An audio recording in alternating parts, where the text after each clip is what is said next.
அஸ்ஸலாமு அலைக்கும். I am Fowmiya from FF Fusion. Welcome back to my channel. எல்லோரும் எப்படி இருக்கீங்க? எல்லோரும் ரொம்ப நல்லா இருப்பீங்க நம்புகிறேன். அல்ஹம்துலில்லாஹ் நாங்களும் இங்கே ரொம்பவே நல்லாயிருக்கிறோம். இன்றைக்கி ஈவினிங்லேருந்து தான் விலாக் எடுத்துகிட்டு இருக்கிறேன். தசீம் பார்த்திங்கன்னா இந்த ஃபோல்டபுள் ஸ்விம்மிங் பூலில் டெய்லியுமே குளிக்கணும் அப்படின்னு ஆசைப்பட்டுருக்காரு. சரி கொஞ்ச நேரம் தண்ணி ஃபில் ஆகட்டும், அதுக்குள்ளே நம்ம ப்ளே கிரவுண்ட் போயிட்டு வரலாம் அப்படின்னு சொல்லிட்டு அவரை அழைச்சிட்டு வந்தாச்சு. இங்கே ப்ளே கிரவுண்டில் பார்த்திங்கன்னா அவர் கூட விளையாடுறதில்ல, அவரை விட பெரிய பிள்ளைங்க தான். இங்கே பெரிய பிள்ளைங்க சின்ன பிள்ளைங்க அப்படின்லாம் பார்க்க மாட்டாங்க. யாருக்கு இன்ட்ரெஸ்ட் இருக்கோ விளையாடலாம் அப்படிங்கிற மாதிரி எல்லோரையும் சேர்த்துப்பாங்க. தசீம் டெய்லியுமே ஈவினிங் டைமில் இங்கே விளையாட வந்துடுவார். இப்போ பார்த்திங்கன்னா இவங்க எல்லாருமே நல்லா ஃப்ரெண்ட்ஸ் ஆகிட்டாங்க. இந்த வீட்டுக்கு ஸ்டார்டிங்கில் அந்த அளவுக்கு யாருமே இங்கே விளையாட மாட்டாங்க. தசீமும் டெய்லி பார்த்துட்டு அவன் ஒரு 2 பேரோடு சேர்ந்து விளையாடிட்டு போயிடுவான். இப்போ பார்த்திங்கன்னா நிறைய பேர் இங்கே விளையாட வராங்க. எல்லோரும் நல்லா ஜாலியாக விளையாடிட்டுருக்காங்க. பாருங்கள், இந்த பார்க் நம்ம கம்யூனிட்டிக்குள்ளேயே தான் இருக்குது. அதனால் பயமும் கிடையாது. இங்கே பின்னாடி ஃபுல்லாகவே பார்த்திங்கன்னா ரிசர்வ் ஃபாரஸ்ட் தான். அதனால் சிங்கம் புலியெல்லாம் வருமானு கேட்டிங்கன்னா அதெல்லாம் ஒன்றும் வராது. ஏதாவது சம்டைம்ஸில் பாம்பு ஏதாவது வருமோ அப்படிங்கிற மாதிரி பயமாக இருக்கும். மற்றபடி வேறு ஒன்றும் இங்கே பிரச்சனை இல்லை. ஸோ எல்லோரும் பார்த்திங்கன்னா நல்லா ஜாலியாக விளையாடிட்டுருக்குறாங்க. நானும் தசீம் தண்ணிலாம் ஃபில் ஆகிருக்கோம், வா நம்ம போகலாம் அப்படின்னு தான் கூப்பிட்டுட்ருக்குறேன். அவர் விளையாடுற இன்ட்ரெஸ்ட்டில் வர மாட்டேங்கிறாரு.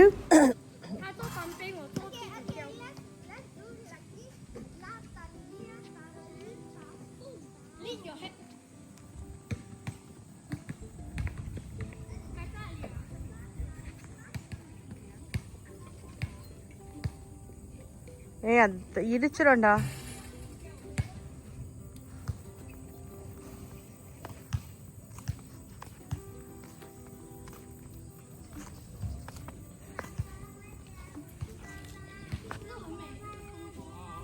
போலாமா? இங்க பார்.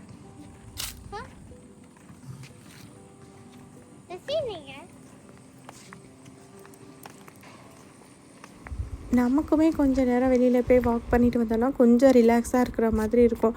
ஏன்னா வீட்லேயே தானே இருக்கிறோம், நிறைய வேலையும் பார்த்துக்கிட்டே இருக்கிறதுனால கொஞ்சம் நேரம் இந்த மாதிரி பார்க்கில் உட்காந்துட்டு போகிறப்ப ரிலாக்ஸாக இருக்கிற மாதிரி தான் இருக்குது.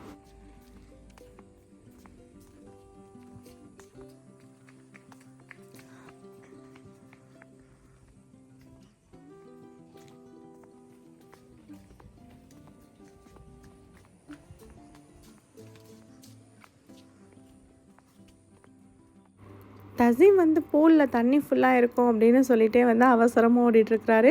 எனக்கு தான் கொஞ்சம் பயமாக இருக்குது, கார் எதுவும் வந்துடுமோ அப்படின்ட்டு. ஆனால் கம்யூனிட்டிக்குள்ளே கார் ஸ்பீடாக வரமாட்டாங்க, கொஞ்சம் ஸ்லோவாக தான் வருவாங்க. அப்படிங்கிறதுனால பயம் எதுவும் இல்லை. வந்ததுமே பாருங்க, நேராக அப்படியே தண்ணியில் இறங்கிட்டாரு. ஏற்கனவே ஷார்ட்ஸில் காமிச்சிருப்பேன் இந்த பூல் வாங்கினது, அப்புறம் இதை ஓப்பன் பண்ணி வச்சதெல்லாம். இது பாருங்களேன், இவ்வளோ நேரம் ஆகியும் இவ்வளோ தான் தண்ணி ஃபில்லாக இருக்குது. ஏன்னா ஃபுல்லாக ஃபில் பண்ணுற மாதிரி நான் வேகமாக வச்சுட்டு போகல, ஸ்லோவாக தான் வச்சுட்டு போயிருந்தேன். அதனால் இந்த அளவுக்கு தான் ஃபில் ஆகிருக்கு. இந்த தண்ணியே போதும் அவன் குளிக்கிறதுக்கு.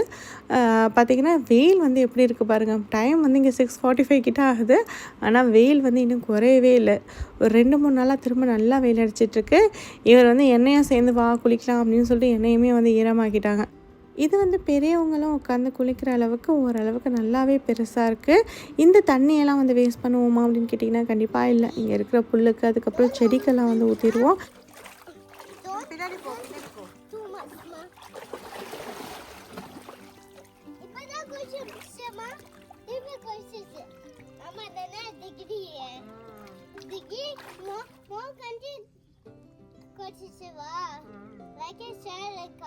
Comment what is your degree in your country. இந்த பூலில் பார்த்திங்கன்னா கீழேயே ஒரு டியூப் மாதிரி கொடுத்துருக்குறாங்க. அதில் நம்ம ஹோஸ் மாட்டி விட்டுட்டு அதே வச்சு தண்ணி செடிக்கெல்லாம் ஊற்றி விட்டுடலாம். ஸோ கொஞ்சம் ஈஸியாக தான் இருக்குது. இங்கே வந்து இந்த கத்திரிக்காய் செடி வந்து க்ரோ பண்ணதற்கு இது வந்து பார்த்திங்கன்னா இதுக்கு மேலே இந்த க்ரோ பேக்கில் வந்து க்ரோ ஆகாது. நம்ம வந்து இதை அப்படியே வந்து மண்ணில் வந்து மாற்றி வச்சிடலாம். அதாவது கார்டன் பெட்டில் தான் இதை வந்து நான் மாற்றி வைக்க போகிறேன். இன்னும் நிறையா சீட்ஸ் எல்லாம் போட்டு வச்சுருக்கிறேன். அப்பப்போ எதையாவது போட்டு வச்சுக்கிட்டு தான் இருக்கிறேன். ஆனால் எல்லாமே சக்ஸஸ்ஃபுல்லாக வருதான்னு கேட்டிங்கன்னா கண்டிப்பாக இல்லைன்னு தான் சொல்லணும். இங்கே பாருங்கள், என்னோடய கார்டன் வந்து இப்படி தான் இருக்குது. இதில் வந்து எனக்கு வந்து சாட்டிஸ்ஃபைடு அப்படின்னு சொன்னோன்னா அவரைக்காய் தான். அல்ஹம்துலில்லாஹ் நல்லா க்ரோ ஆகுது. அதே மாதிரி வந்து பார்த்திங்கன்னா முருங்கைக்கீரைக்கு வந்து பஞ்சமே இல்லை. முருங்கைக்காய், முருங்கைக்கீரைலாம் வந்து அல்ஹம்துலில்லாஹ் நல்லாவே வந்து கிடைக்கிது. இங்கே வந்து நான் வச்சதுலேயே எனக்கு வந்து பார்த்திங்கன்னா இந்த கத்திரிக்காய், அவரைக்காய், அப்புறம் வந்து சில்லி இதெல்லாம் வந்து ஓரளவுக்கு ஓகே. வெண்டைக்காயும் ஓகே, ஒன்று ஒன்று அப்பப்போ கிடைக்கிது. மற்றபடி வந்து பார்த்திங்கன்னா தக்காளி மட்டும் எனக்கு ஏன் வரவே மாட்டேங்குது அப்படிங்கிறது வந்து சுத்தமாக தெரியல. இது வந்து பச்சை மிளகா தான். அது வந்து பர்பிள் கலர் சில்லி, இது வந்து பச்சை மிளகா. பச்சை மிளகா செடியிலையும் நிறையா ஓரளவுக்கு பச்சை மிளகா வந்து வருது. ஆனால் வந்து தக்காளி மட்டும் ஏன் எனக்கு க்ரோவே ஆக மாட்டேங்குது அப்படிங்கிறது வந்து தெரியல. யாருக்காவது ஏதாவது டிப்ஸ் தெரிஞ்சால் சொல்லுங்கள். பழைய வீட்டில் கூட தக்காளி செடி ஓரளவுக்கு க்ரோ ஆகி வரும். இங்கே நான் வந்து வச்சது வந்து இதுக்கு மேலே க்ரோவே ஆக மாட்டேங்குது. சீட்லேருந்து தான் ஸ்டார்ட் பண்ணுறேன். எல்லா வெரைட்டியான தக்காளியும் வச்சு பார்த்துட்டு எதுவுமே வர மாட்டேங்குது. அப்புறம் பாவக்காய் செடி நல்லா தான் வந்துட்டு இருந்துச்சு. இப்போ என்னன்னு பார்த்திங்கன்னா இங்கே அடிக்கிற வெயிலில் அதுவுமே இப்போ காஞ்சி போக ஆரம்பிக்குது. இப்போ வேறு என்னடா இங்கே வைக்கலாம் அப்படிங்கிற மாதிரி யோசிச்சுட்டு இருக்கிறேன். இந்த வெதர் வந்து பார்த்திங்கன்னா ஒரு மாதிரி ஒரு நாளைக்கு இருக்கிறதுனாலே எது வைக்கிறது அப்படின்னு தெரில. இப்போதைக்கு வந்து இந்த கத்திரிக்காய் செடியை நம்ம வந்து மண்ணில் வந்து மாற்றி வச்சிடலாம். ஏன்னா வந்து அந்த க்ரோ பேக்லேயே இருந்தால் அதுக்கு மேலே அப்படியே க்ரோ ஆகாது. இதில் மண்ணில் மாற்றி வச்சோன்னா தான், இல்லைன்னா கொஞ்சம் பெரிய பாட்டுக்கு மாற்றணும். நான் கார்டன் பெட்டுக்கே வந்து மாற்றிடலாம் அப்படின்னு மாற்றிட்டு இருக்கிறேன். இங்கே சின்ன சின்னதாக இருக்குது பாருங்கள், அது எல்லாமே வந்து மிளகா விதை வந்து தூவி விட்டுருந்தது, நிறைய எல்லாம் முளைச்சி வந்துருச்சு. அது எல்லாத்தையுமே மாற்றி வைக்கணும். ஒன்ஸ் நம்ம மாற்றி வச்சோன்னா அதுக்கப்புறம் அது க்ரோவும் ஆக மாட்டேங்குது. என்ன பிரச்சனை அப்படிங்கிறதே வந்து தெரியல.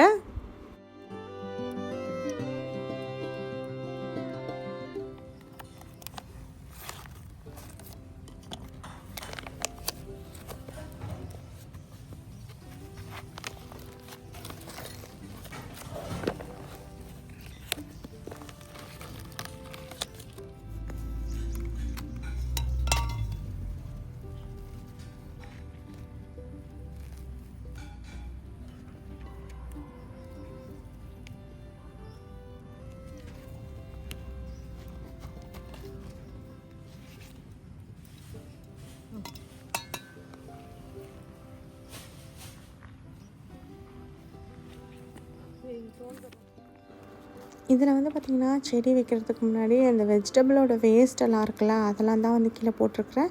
அதை போட்டுட்டு அதை அப்படியே வந்து மூடி வச்சிடலாம். இது அப்படியே கொஞ்சம் கம்போஸ்ட்டாகவே மாறிடும். ஸோ அதனால தான் வந்து போட்டிருக்கிறேன். இப்போ எல்லாத்தையும் வந்து பாருங்கள் அப்படியே க்ளோஸ் பண்ணி வச்சாச்சு. ஸோ 2 செடியும் இந்த மாதிரி நட்டு வச்சுட்டேன்.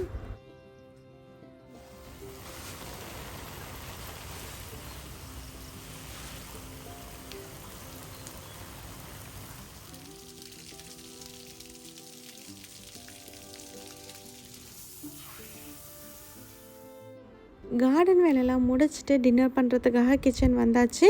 இன்றைக்கி டின்னருக்கு என்ன ஸ்பெஷல் அப்படின்னு பார்த்தீங்கன்னா, ஸ்பெஷல்லாம் பெருசாக ஒன்றும் இல்லை. அல்ஃப்ரெடோ பாஸ்தா வந்து பிள்ளைங்க வந்து கேட்டிருந்தாங்க. அதுவும் பேக் பண்ணி கேட்டிருந்தாங்க. ஸோ அந்த வேலை தான் வந்து இன்றைக்கி பார்க்க போகிறேன். ஒரு பாட்டில் பாஸ்தா வேகிறதுக்கு தேவையான அளவு தண்ணி சேர்த்துட்டு அதிலேயே உப்பு சேர்த்துட்டு நல்லா வந்து பாயில் பண்ணிக்கலாம். ஒன்ஸ் தண்ணி வந்து நல்லா பாயில் ஆகி வரட்டும், அதுக்கப்புறமா பாஸ்தா சேர்த்துக்கலாம். அதுக்கிடையில் வந்து பார்த்திங்கன்னா இங்கே வந்து நான் சிக்கன் வந்து பார்த்திங்கன்னா மேரினேட் பண்ணிக்க போகிறேன். சிக்கனில் வந்து இந்த மாதிரி போன்லெஸ் பீஸாக தான் நான் எடுத்துருக்கிறேன். அதை வந்து இந்த மாதிரி கட் பண்ணி போட்டுட்டு அதில் வந்து உப்பு சேர்த்துருக்குறேன்.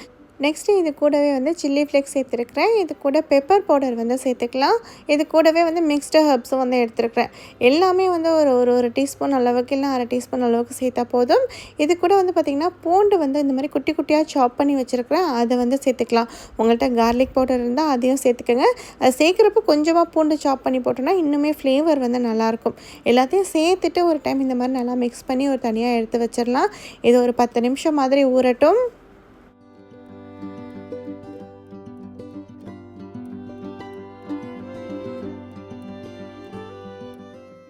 நெக்ஸ்ட்டு பாஸ்தா குக் பண்ணுறதுக்காக தண்ணி வந்து பாயில் பண்ண வச்சுருந்தோம்ல, அதுவுமே நல்லா கொதிச்சிருச்சு. இப்போ இந்த பாஸ்தா தான் நான் வந்து ஆட் பண்ண போகிறேன். இது வந்து பார்த்திங்கன்னா வெஜ்ஜரோனின்னு சொல்லுவாங்க. அதாவது வந்து ஸ்பைரல் பாஸ்தா தான். உங்கள்கிட்ட எந்த பாஸ்தா அவைலபிளாக இருக்கோ அதையே வந்து நீங்கள் சேர்த்து இதை வந்து பண்ணலாம். ரெசிபி வந்து சேம் ஒரே இதையே நம்ம வந்து ஃபாலோ பண்ணிக்கலாம். இப்போ இதில் வந்து பார்த்திங்கன்னா இந்த பாஸ்தா வந்து சேர்த்துடலாம். இந்த பாஸ்தாவில் இருக்கிற கலர் எல்லாம் வந்து பார்த்திங்கன்னா வெஜிடபிளோட கலர் தான், ஆர்டிஃபிஷியல் கலர் எதுவும் இல்லை. இப்போ இதை வந்து பார்த்திங்கன்னா ஒரு 80% வரைக்கும் நல்லா வந்து குக் பண்ணிக்கலாம். லிட் போட்டு கவர் பண்ணி குக் பண்ணிக்கலாம்.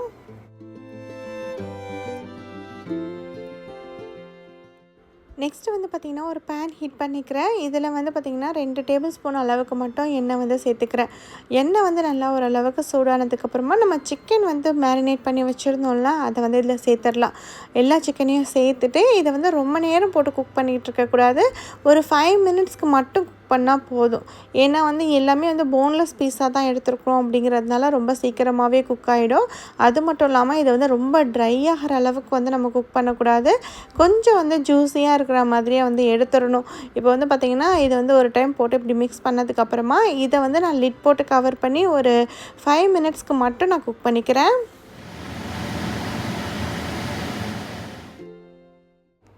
நெக்ஸ்ட்டு இந்த சைடில் வந்து பாஸ்தா குக் பண்ண வச்சுருந்தோம்ல, அதுவுமே வந்து ஓரளவுக்கு நல்லாவே குக் ஆகிடுச்சு. ஒரு 80% அளவுக்கு குக் ஆனால் போதும். ஏன்னா அவனில் வச்சு நம்ம பேக் பண்ணுறப்ப ரிமைனிங் இருக்கிறது வந்து குக் ஆகிரும். ஸோ வந்து பார்த்திங்கன்னா இது வந்து நல்லாவே குக் ஆகிடுச்சு. இப்போ இந்த தண்ணியெல்லாம் வடிச்சிட்டு இதை தனியாக நான் எடுத்துக்கிறேன். நெக்ஸ்ட் இந்த சைடில் சிக்கன் குக் பண்ண வச்சுருந்தோம்ல, அதுவுமே நல்லா குக் ஆகிருச்சு. இப்போ இந்த சிக்கன் வந்து பார்த்திங்கன்னா இந்த அளவுக்கு குக் ஆனால் போதும். ஏன்னா அவனில் வைக்கிறப்ப வந்து இன்னும் கொஞ்சமே வந்து குக் ஆகிரும். ஸோ இதை வந்து ஸ்டவ்லேருந்து எடுத்துகிட்டு வேறு ஒரு பவுலுக்கு மாற்றி வச்சிடலாம். இதிலே இருந்துச்சுன்னா இன்னும் குக் ஆகிரும். ஸோ நெக்ஸ்ட்டு வந்து பார்த்திங்கன்னா ஒரு பேன் ஹீட் பண்ணிவிட்டு இதில் வந்து பட்டர் வந்து சேர்த்துக்கிறேன். இது வந்து ஒயிட் சாஸ் பண்ணுறதுக்காக தான் வந்து சேர்க்குறேன். கொஞ்சம் பட்டர் வந்து கொஞ்சம் அதிகமாகவே சேர்த்துக்கோங்க. இதில் வந்து பார்த்திங்கன்னா ஒரு 7-8 பல்லு பூண்டு மாதிரி எடுத்துருக்கிறேன். அதை வந்து நல்லா ஃபைனாக சாப் பண்ணி வச்சுருக்கிறேன். அதையும் வந்து சேர்த்துட்டு இது வந்து நல்லா வந்து ஃப்ரை பண்ணியிருக்கிறேன். பூண்டோட வாசம் வந்து பார்த்திங்கன்னா இந்த ஆல்ஃப்ரெடோ பாஸ்தாவுக்கு ரொம்பவே நல்லாயிருக்கும். கண்டிப்பாக இதே மாதிரி வந்து ட்ரை பண்ணுங்கள். ஸோ பூண்டை போட்டுட்டு நல்லா வந்து இதை வந்து வதக்கி விட்டுடலாம். பூண்டு ஓரளவுக்கு ரோஸ்ட் ஆகி வரட்டும். அந்த ரோஸ்ட் ஆகி வரப்போ நல்ல ஒரு மணம் வரும். நெக்ஸ்ட்டு இதில் வந்து பார்த்திங்கன்னா ஒரு 2 டேபிள் ஸ்பூன் அளவுக்கு மைதா வந்து சேர்த்துக்கிறேன். உங்களுக்கு எந்த அளவுக்கு வந்து ஒயிட் சாஸ் வேணுமோ அதுக்கு தகுந்த மாதிரி வந்து சேர்த்துக்கோங்க. எனக்கு வந்து பார்த்திங்கன்னா 2 டேபிள் ஸ்பூன் அளவுக்கு போதும். ஏன்னா வந்து நான் இன்றைக்கி எடுத்துருக்கிற அளவுக்கு அது வந்து கரெக்டாக இருக்கும். நம்ம சேர்த்துருக்கிற ஃப்ளார் வந்து பார்த்திங்கன்னா பட்டரில் நல்லா ஃப்ரை ஆகணும். கலர் வந்து சேஞ்ச் ஆகக்கூடாது. நல்லா லோ ஃப்ளேம்லேயே வச்சுட்டு ஃப்ரை பண்ணிவிட்டு இதில் வந்து பார்த்திங்கன்னா பால் வந்து எடுத்து வச்சுருக்கிறேன். அதை வந்து இதில் சேர்த்துடலாம். இப்போ இந்த அளவுக்கு ஃப்ரை ஆனதுக்கப்புறமா பால் சேர்த்துக்கலாம்.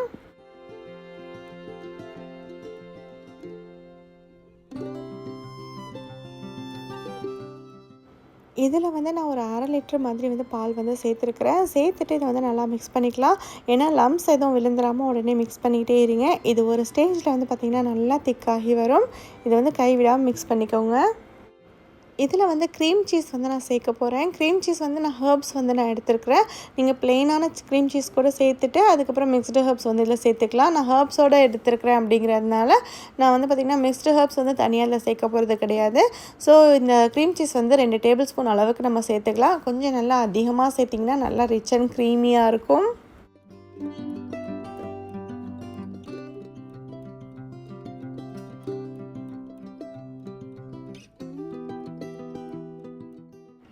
இந்த க்ரீம் சீஸ் வந்து பார்த்திங்கன்னா ஒயிட் சாஸோடு நல்லா வந்து மிக்ஸ் ஆகணும். நல்லா இந்த மாதிரி வந்து லம்ஸ் எதுவும் இல்லாமல் அப்படியே வந்து ப்ரெஸ் பண்ணி கரைச்சி விட்டுக்கோங்க. இந்த ஒயிட் சாஸ் வந்து பார்த்திங்கன்னா நல்லாவே க்ரீமியாக வரும். நெக்ஸ்ட்டு இதில் வந்து சால்ட், அதுக்கப்புறம் வந்து சில்லி ஃப்ளேக்ஸ் வந்து நம்ம சேர்த்துக்கலாம். பப்ரிக்கா பவுடர் இருந்துச்சுன்னா அதை கொஞ்சம் சேர்த்துக்கோங்க. சேர்த்துட்டு இதை வந்து மிக்ஸ் பண்ணிக்கலாம். அவ்வளோதான், நம்மளோட ஒயிட் சாஸ் வந்து நல்லா சூப்பராக வந்து ரெடி ஆகிடுச்சு. நல்லா பார்க்கவே க்ரீமியாக இருக்குது பாருங்கள். நெக்ஸ்ட்டு வந்து பார்த்திங்கன்னா பாஸ்தா வந்து குக் பண்ணி வச்சதுனால அதை வந்து நல்லா ட்ரைன் பண்ணி எடுத்துகிட்டு வந்தாச்சு. இதில் சுத்தமாக தண்ணி இல்லாமல் எடுத்துகிட்டு வந்துட்டேன். இப்போ நம்ம குக் பண்ணி வச்சுருக்கிற சிக்கன் வந்து இதில் சேர்த்துடலாம்.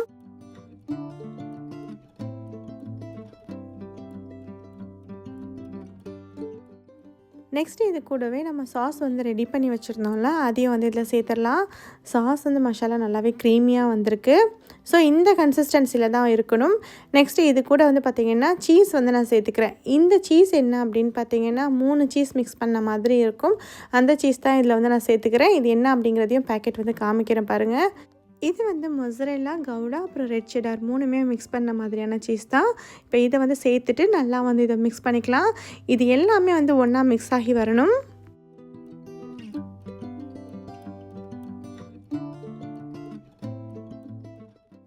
இப்போ இதை வந்து நல்லா மிக்ஸ் பண்ணியாச்சு. உங்களுக்கு ட்ரையாக இருக்கிற மாதிரி ஃபீல் பண்ணிங்கன்னா கொஞ்சமாக பால் மட்டும் இதில் வந்து சேர்த்துக்கலாம்.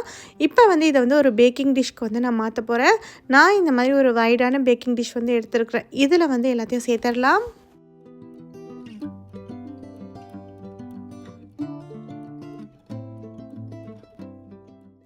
இப்போ இதை வந்து எல்லா பக்கமும் ஈவனாக வந்து ஸ்ப்ரெட் பண்ணிக்கலாம். இப்போ இது மேலேயும் வந்து நம்ம சீஸ் வந்து ஆட் பண்ண போகிறோம். இது மேலே வந்து பார்த்திங்கன்னா ஏற்கனவே நம்ம ஆட் பண்ணோம்ல அந்த 3 சீஸ் பேக், அதை வந்து கொஞ்சமாக ஆட் பண்ணிக்கிறேன். இதுக்கு மேலே இன்னும் கொஞ்சம் வந்து மொசரெல்லா சீஸ் வந்து ஆட் பண்ணிக்கிறேன். மொசரெல்லா சீஸ் வந்து நம்ம ஆட் பண்ணுறப்ப தான் வந்து பார்த்திங்கன்னா நல்லா அப்படியே புல் பண்ணி இழுக்கிற மாதிரி வரும்ல, அந்த மாதிரி வரும். ஸோ அதனால் மொசரெல்லா சீஸ் வந்து கொஞ்சம் அதிகமாக வந்து மேலே ஆட் பண்ணிக்கிறேன். இப்போ இதில் வந்து பார்த்திங்கன்னா ஆல்மோஸ்ட் எல்லாமே வந்து குக் ஆகியிருக்கு. ஸோ அதனால் இதை வந்து அவனில் வச்சுட்டு ஒரு 15 மினிட்ஸ்க்கு மட்டும் பேக் பண்ணால் போதும். அதாவது 10 to 15 மினிட்ஸ் பேக் பண்ணால் போதும். மேலே நம்ம சேர்த்துருக்கிற சீஸ் எல்லாமே வந்து நல்லா ப்ராயில் ஆகி வரும். அதாவது லைட்டான ஒரு ப்ரௌன் கலரில் வரும். அது வரைக்கும் பேக் பண்ணிக்கிட்டால் போதும்.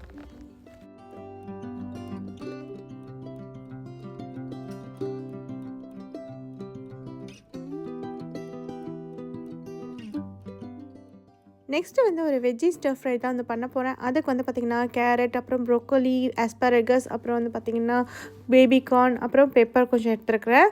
ப்ரோக்கோலி தவிர மற்றது எல்லாமே வந்து வாஷ் பண்ணிவிட்டு இங்கே கட் பண்ணி வச்சுருக்கிறேன். ப்ரோக்கோலி மட்டும் வந்து பார்த்திங்கன்னா கட் பண்ணிவிட்டு வாஷ் பண்ணி தனியாக எடுத்து வச்சுருக்கிறேன்.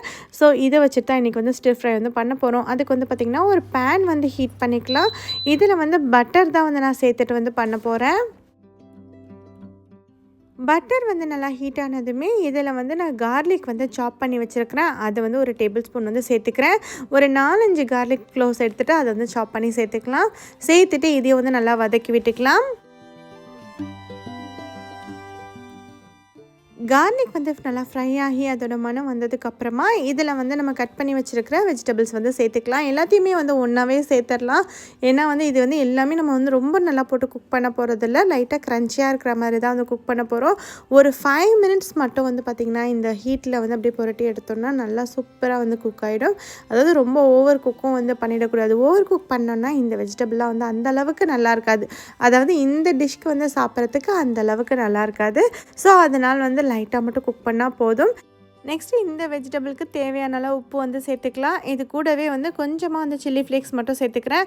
வேறு எந்த ஸ்பைசஸும் இதில் வந்து சேர்க்க தேவையில்லை. இது மட்டும் தான் நான் சேர்த்துருக்குறேன். இதுவே வந்து ஒரு நல்ல ஃப்ளேவர் கொடுக்கும். இந்த வெஜிடபிளோட ஃப்ளேவரும் வந்து ரொம்ப நல்லாயிருக்கும். இதில் வந்து பார்த்திங்கன்னா நம்ம கார்லிக்லாம் சேர்த்துருக்குறோம்ல, ரொம்பவே டேஸ்டியாக இருக்கும். ஸோ அவ்வளோதான், இந்த வெஜிடபிளும் வந்து நமக்கு சூப்பராக ரெடி ஆகிடுச்சு. ரொம்ப நேரம் குக் பண்ண வேணாம், இதோட நிப்பாட்டிக்கலாம். ஸோ நெக்ஸ்ட்டு வந்து பார்த்திங்கன்னா நம்ம வந்து ப்ராயில் பண்ண வச்சுருந்தோம்ல பாஸ்தா, அதுவுமே சூப்பராக ப்ராயில் ஆகி வந்துருச்சு. வெஜிடபிளும் எடுத்து வச்சாச்சு. ஸோ இன்றைக்கி வந்து எங்களோட டின்னர் வந்து பார்த்திங்கன்னா இதுதான். பாஸ்தா வந்து பார்த்திங்கன்னா ரொம்ப ரொம்ப ரொம்ப சூப்பராக வந்திருக்கு. அதாவது மனமே அவ்வளோ நல்லாயிருக்கு. இப்போ நான் இதை எடுத்து காமிக்கிறேன் பாருங்கள் இந்த அளவுக்கு நல்லா வந்திருக்குன்னு.